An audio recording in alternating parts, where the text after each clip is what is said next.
Voilà, je propose qu'on commence. Bonjour à tout le monde. Voilà,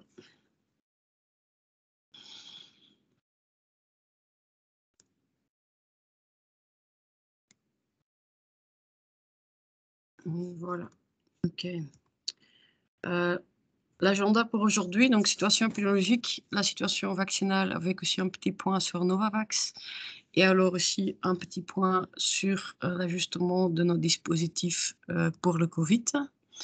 Donc, la situation épidémiologique, donc, on est toujours en, bonne voie, donc la situation s'améliore significativement. On a encore un taux d'incidence de 1 170 cas positifs sur 100 000 habitants par 14 jours. Mais donc c'est en forte diminution et même si on teste encore relativement plus que les autres provinces, on a quand même l'incidence le plus faible de toutes les provinces pour le moment. Donc on a encore 5 500 tests par jour pour le moment. Donc on rappelle qu'il y a quelques semaines, c'était autour de 13 000, donc quand même beaucoup plus que ça. Et avec un taux de positivité encore de 16,5%, ce qui est aussi plus faible que les autres provinces. Et donc en rappelant également que ce sont des personnes symptomatiques qui sont testées aujourd'hui. Donc le pourcentage est en train quand même de beaucoup diminuer pour le moment. Et comme vous voyez à la gauche, donc c'est dans toutes les catégories d'âge. Et donc si on prend proportionnellement aussi avec le nombre de personnes par catégorie d'âge, donc on voit que les infections sont en train de diminuer en fonction donc de ces catégories d'âge également, hein. Au niveau donc de la valeur R est également donc la plus faible de toutes les provinces à 0,62, donc bien en dessous de 1. Donc ça indique quand même qu'il y a toujours une bonne diminution à laquelle on peut s'attendre. Et donc également donc les autres indicateurs aussi au niveau des soins hospitaliers, que les soins intensifs et aujourd'hui également au niveau des décès, on voit qu'il y a de nouveau une diminution qui a commencé à se mettre en place pour le moment. C'est au niveau des soins intensifs qu'on est encore à 25% des lits occupés. Tout le reste donc on est vraiment de plus en plus dans les bons chiffres.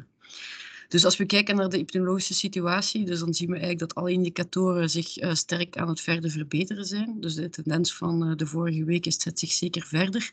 Waarbij we zien dus dat de incidentie nu op 1169 positieve gevallen zit per 100.000 inwoners op de laatste 14 dagen. Maar dus nog altijd een sterke daling, ondanks dus dat we eigenlijk relatief veel testen.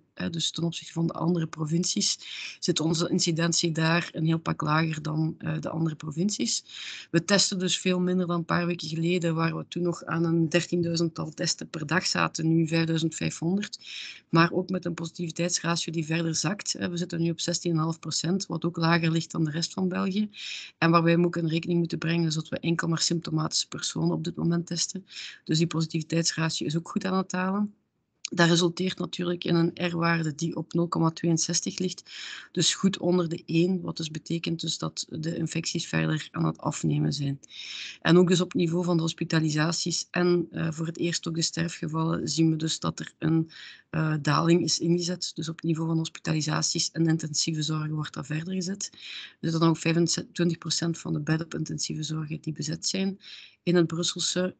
Voor de rest, dus de hospitalisaties en dus ook voor het eerst dus de sterfgevallen zijn dus terug aan het zakken. Dus in alle geval een positieve evolutie die we graag in deze richting zien voortgezet worden. Alors, si on regarde la situation vaccinale, donc là, on a plus ou moins les mêmes chiffres que la semaine passée.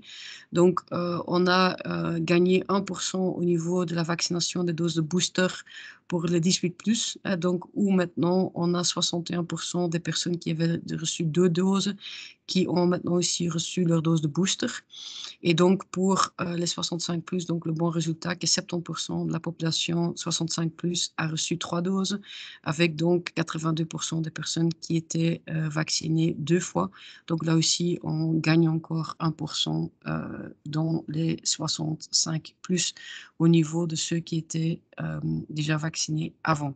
Donc ça avance petit à petit, mais il est clair que les volumes de vaccination sont en forte descente. Donc on a encore fait plus ou moins 12 000 doses la semaine passée, donc au niveau de la vaccination, dont toujours 1500 premières doses. Donc ça, c'est vraiment grâce aux efforts continus avec les communes et tous les acteurs locaux, de quand même encore sensibiliser dans certains quartiers encore avec un potentiel important pour la vaccination. Et deuxièmement, donc les boosters, mais où on voit vraiment une forte diminution les dernières semaines et où on est maintenant passé la semaine passée à 11 000 doses seulement. Donc la volonté de la population d'avoir son booster, malgré les congés de carnaval qui s'annoncent, etc., est quand même en train de diminuer fortement. Ja, als we kijken naar de vaccinatiestatus, dan zien we dus, dus dat we nog 1 percentage hebben gewonnen bij de 18-plussers op het niveau van de boosterdosissen, waarbij dus nu 61% van de personen die al 2 doses gehad hebben, ook hun boosterdosis gehad hebben.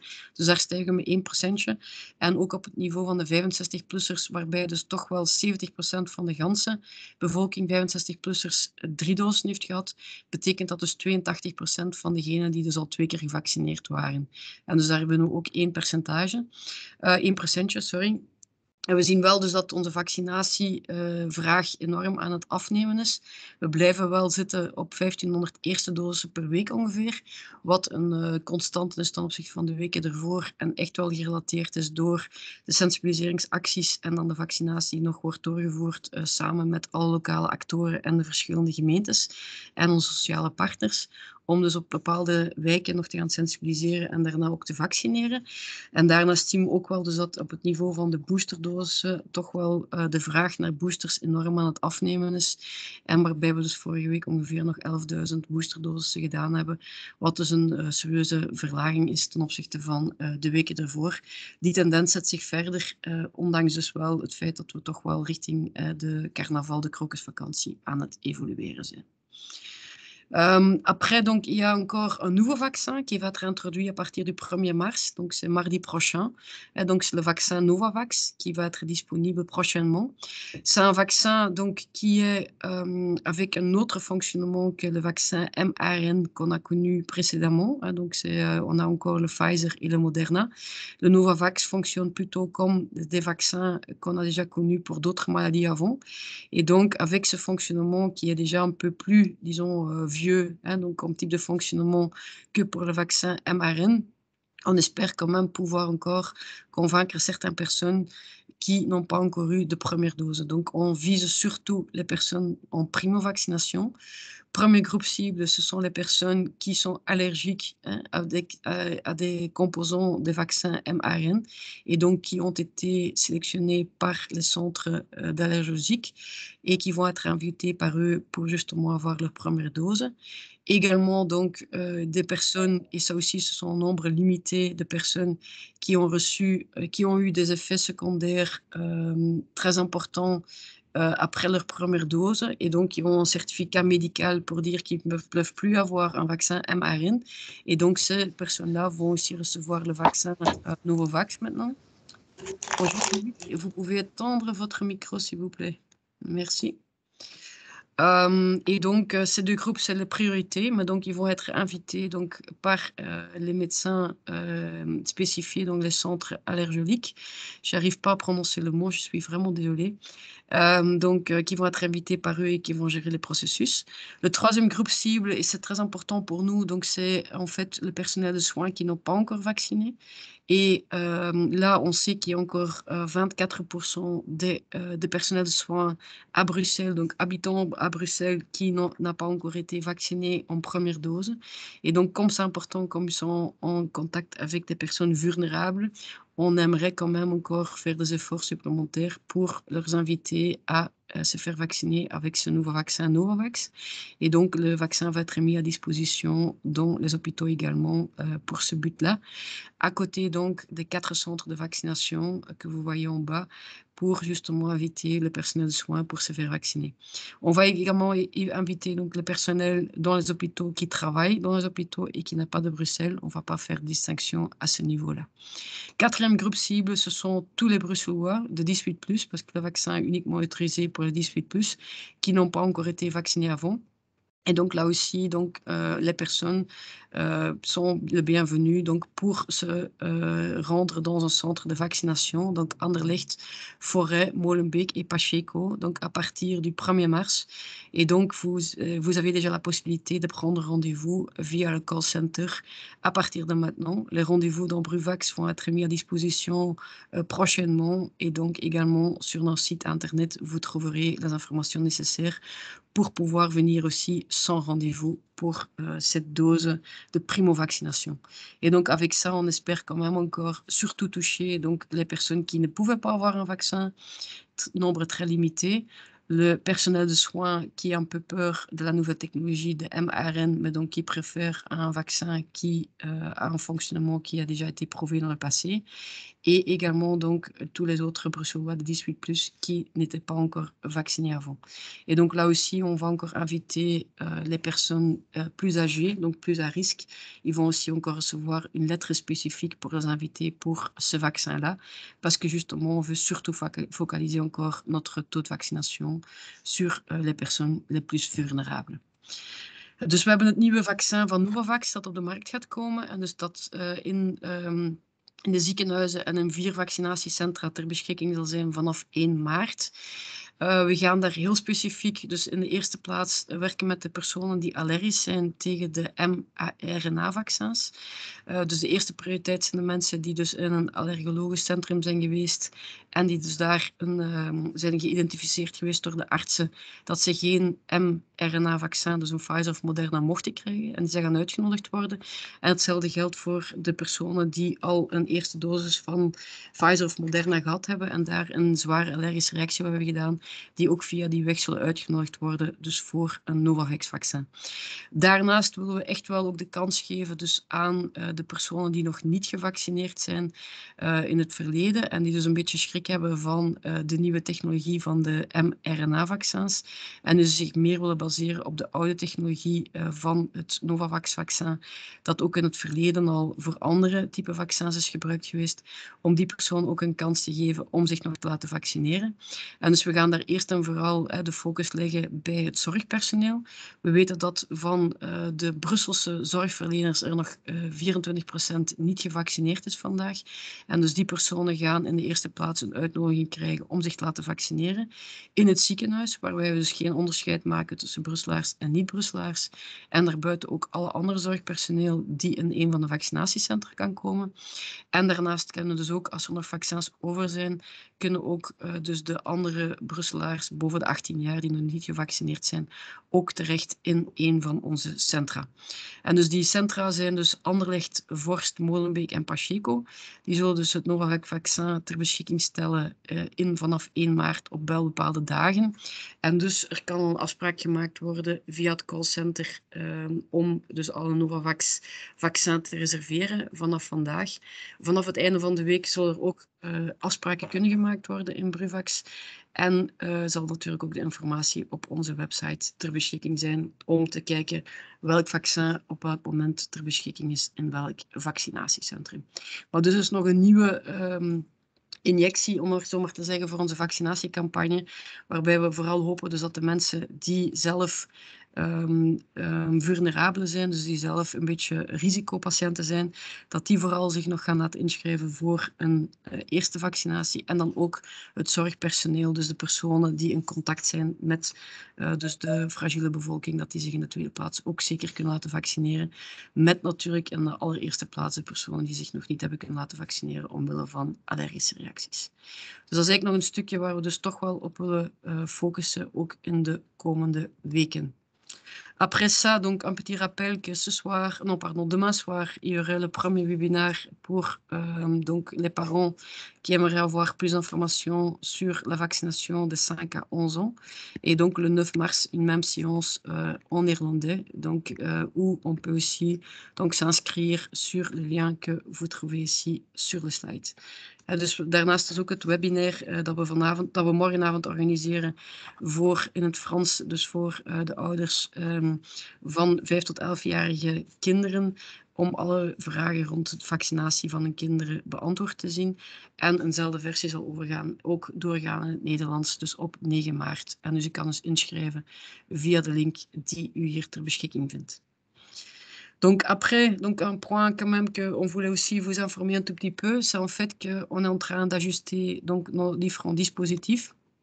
Comme je vous l'ai expliqué, donc on voit quand même qu'il y a une forte diminution donc dans tous les indicateurs épidémiologiques et également au niveau de la vaccination en ce moment, hein. Comme vous voyez ici, donc la vague Omicron, c'est le nombre d'infections que vous voyez ici, qui était un pic très, très important, donc au niveau du nombre d'infections, mais qui sont vraiment en chute libre pour le moment et on a déjà entre-temps beaucoup plus bas parce que les chiffres datent d'il y a une semaine entre-temps. Et donc, on a eu une pression forte au niveau des infections, hein.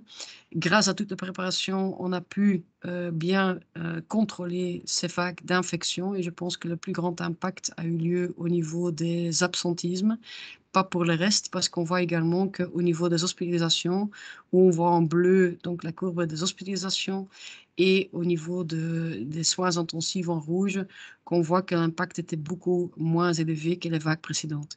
Pour les hospitalisations, il faut prendre en compte que le graphe que vous voyez ici prend en compte également les hospitalisations pour des raisons non Covid, hein, et donc que la ligne, vraiment les gens qui étaient hospitalisés pour le Covid étaient beaucoup plus bas, peut-être environ cette ligne ici, qu'on voit ici donc dans les vrais chiffres. Donc quelque part, l'Omicron nous a appris qu'on arrive à bien gérer, à bien nous préparer pour bien gérer la vague, que heureusement la pression sur les hospitalisations et les décès était plus ou moins sous contrôle, disons, même s'il y a eu évidemment de nouveau de la pression. Et on a également constaté que avec la vitesse d'infection de l'Omicron, qu'il est quand même temps aussi de revoir notre politique de test and trace. Parce qu'on voit que quand il y a une propagation très rapide du virus, comme avec l'Omicron, que notre système de d'abord faire un test et après avoir des appels par le call center n'est pas assez rapide pour justement encore arrêter l'infection d'autres personnes. Donc ça, c'est vraiment des lessons learned de l'Omicron, qu'en tout cas, on a, je pense, très bien pu gérer suite aux préparations qu'on a fait avant, grâce aussi à toute la collaboration avec nos partenaires. Et donc, maintenant, donc, la révision en cours, justement, pour voir comment on peut donc encore adapter nos capacités, parce qu'on a évidemment besoin de beaucoup moins de capacités avec un nombre d'infections beaucoup moins grand qu'on a aujourd'hui. Et également donc de réflexion au niveau de test and trace, comment encore être plus efficace dans la test and trace. Également, un point important à prendre en compte, que l'adhérence de la population à toutes les règles commence à diminuer. Je pense que, comme on voit que tout le monde a envie d'avoir la liberté de nouveau, on est passé d'une code rouge vers le code orange et tout le monde attend le passage au code jaune, hein, au niveau de notre baromètre. Et donc, également de voir comment on adapte notre dispositif en fonction de tout ceci, hein. Et donc, quelque part, ce qu'on est en train de faire, c'est que on est en train d'adapter notre stratégie à notre niveau, donc pour notre région. Mais c'est évidemment aussi en concertation avec les autres régions et le niveau fédéral et interfédéral. Et donc, notre focus va surtout être donc sur les populations vulnérables, c'est-à-dire donc les résidents dans les maisons de repos, les 55 plus ou 65 plus, comme on le veut, donc surtout personnes vulnérables, donc âgées et ou avec comorbidité, et donc également spécifiquement pour notre région, donc des zones, des quartiers de pauvreté. Et donc, on sait que les ménages avec des ménages intergénérationnels ont plus de chances donc d'être touchés et donc là aussi notre focus continue à être mis sur ça. Et donc également donc et c'est pour ça aussi l'importance pour le personnel de soins qu'on veut aussi toujours se focaliser sur les personnes en contact avec les populations vulnérables et donc être sûr aussi qu'on les protège au mieux, oui. Donc avec ce focus, et ça vaut pour tous les dispositifs de test et trace et au niveau de la vaccination, on veut aussi donc préparer plusieurs scénarios où on regarde un peu, on va passer maintenant d'une phase de gestion de crise vers plutôt une phase de gestion des risques, mais avec toujours justement la possibilité de pouvoir gérer des nouvelles résurgences qui vont arriver, par exemple, de nouveaux variants qui vont encore apparaître, hein. Pour nous, dans notre région, très important également de voir les impacts des voyages. On a vu en 2020 et 2021 que c'était via les voyageurs, hein, des résidents de Bruxelles ou des non-résidents, qu'on a quand même vu la résurgence d'une vague épidémiologique. Et donc, il y a également encore des réflexions en cours, comment bien protéger ça dans les mois à venir. Mais donc, quelque part, donc, on est en train justement de regarder avec tous nos partenaires, donc pour l'ajustement de nos capacités actuelles aujourd'hui, donc où on regarde et on est déjà en train de le faire et ça a été déjà fait dans les semaines à passer, avec le call center, avec les centres de tests, avec les centres de vaccination, etc. Comment diminuer les heures d'ouverture, les jours d'ouverture pour pas avoir trop de capacité. Et en même temps, on commence également la réflexion avec eux pour justement voir comment on peut adapter nos dispositifs pour avoir une capacité minimale qui va nous permettre justement de pouvoir bien gérer le besoin qu'on a, hein, donc avec une demande de test and trace qui est à la baisse et qui va sans doute encore baisser dans les semaines à venir. Et également, donc, quand même toujours une capacité potentielle pour pouvoir réaugmenter dans le cas de nécessité, par exemple avec l'arrivée d'un nouveau variant pour ce qui est le test and trace et également donc avec une potentielle 4e dose si nécessaire donc pour au niveau de la vaccination. Donc ça, c'est vraiment des choses qu'on est en train de préparer. On a eu pas mal de questions aussi la semaine passée, des journalistes déjà.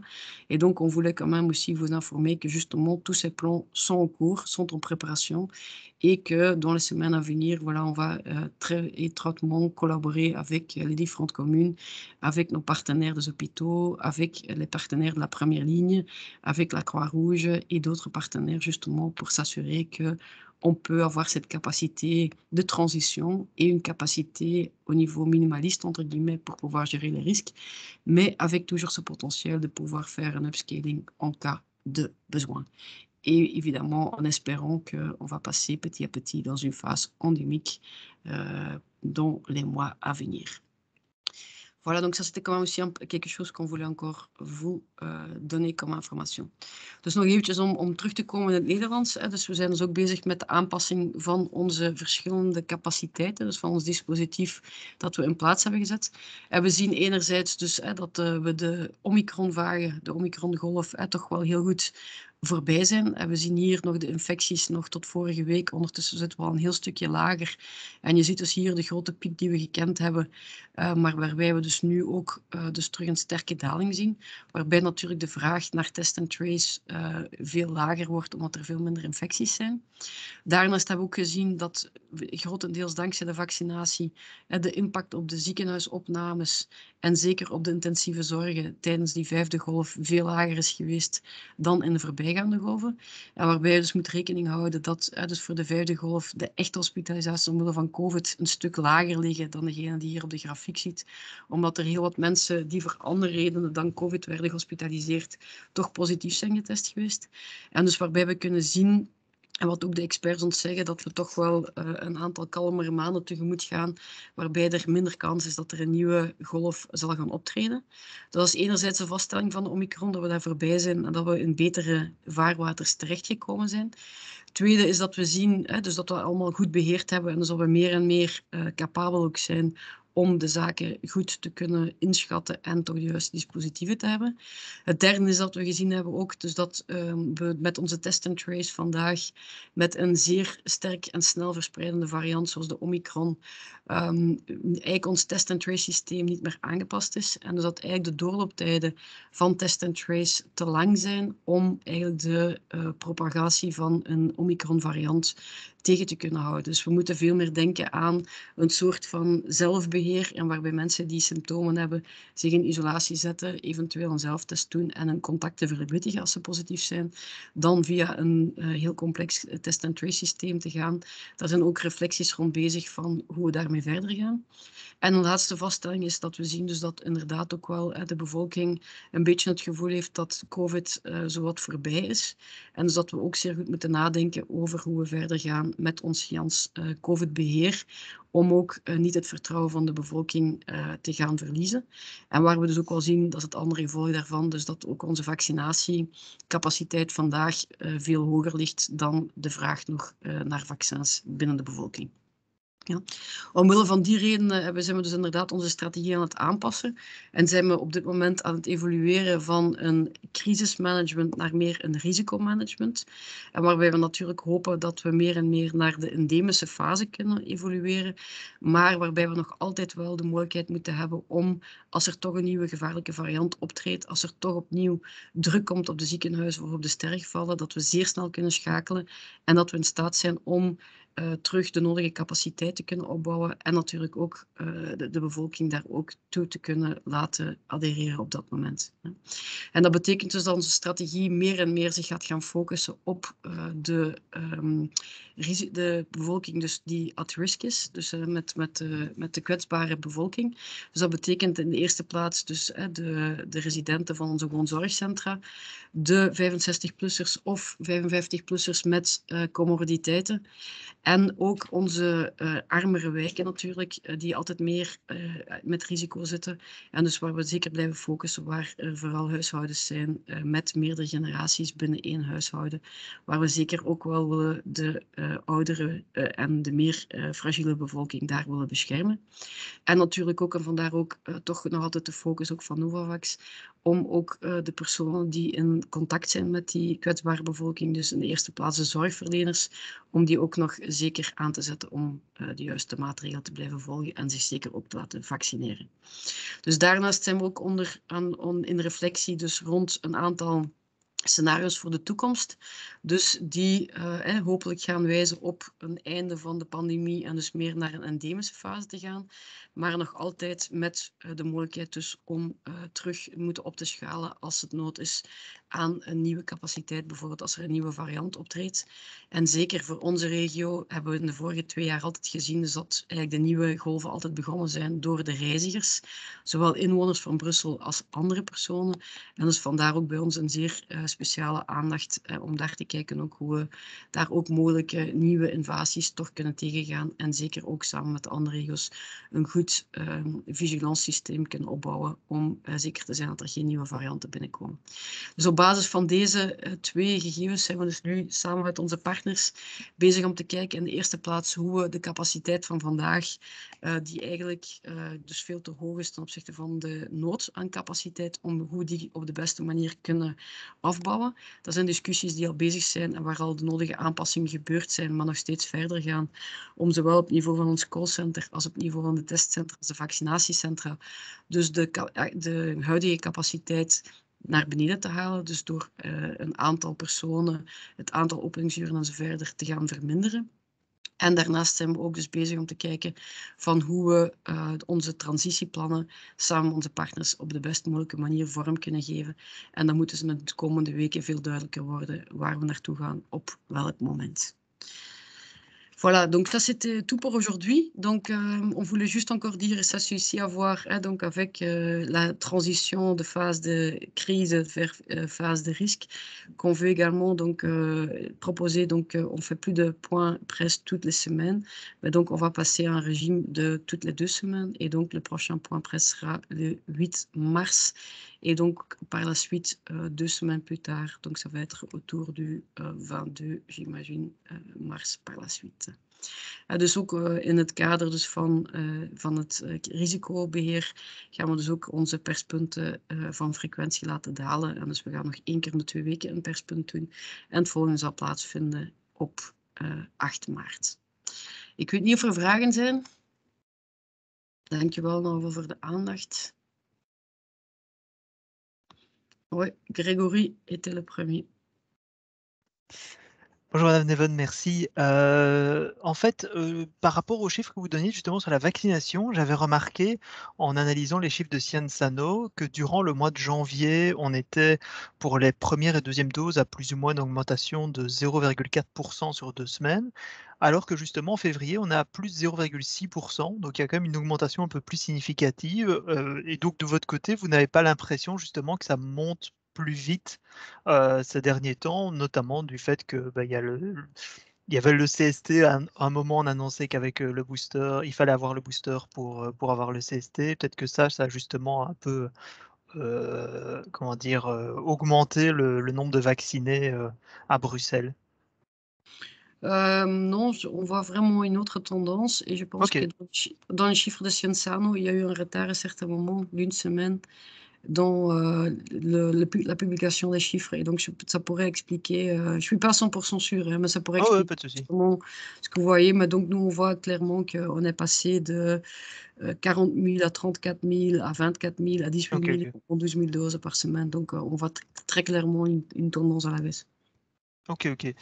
Et par rapport justement à ce Covid Safety Kit et cette dose booster, justement, on a l'impression au niveau politique, en tout cas dans les dernières déclarations, qu'on va aller de plus en plus vers le code jaune ou que le Covid Safety Kit ne serait bientôt plus, utile, à ce niveau-là. Est-ce que de votre côté, vous estimez que justement ça change quelque chose dans votre campagne de communication, dans vos actions de sensibilisation? Ben c'est ça justement qu'on est en train de préparer, donc tout le plan de transition. On voit déjà dans les chiffres que c'est la réalité. On entend aussi que dans les différentes actions de sensibilisation quand même, qu'il y a quand même de plus en plus aussi la fatigue qui s'installe au sein de la population et qu'on fait parfois plus de mal que du bien d'essayer encore de sensibiliser à la vaccination. Et donc, dans la tête de beaucoup de citoyens, quelque part, le Covid est fini. Et donc, d'où justement qu'on peut plus se focaliser maintenant sur la campagne donc pour les personnes vulnérables, et cetera. Parce que ça reste très important d'être vacciné évidemment et d'être bien protégé, mais de plus cibler justement sur les personnes qui sont vulnérables ou les personnes en contact avec les personnes vulnérables, avec le message qu'il est important justement de, continuer à se protéger pour eux, certainement et donc pour avoir cette unité de groupe et justement pour éviter qu'il y a une résurgence, du virus qui peut encore avoir lieu. Parfait. Merci beaucoup à vous. Voilà. Zveni.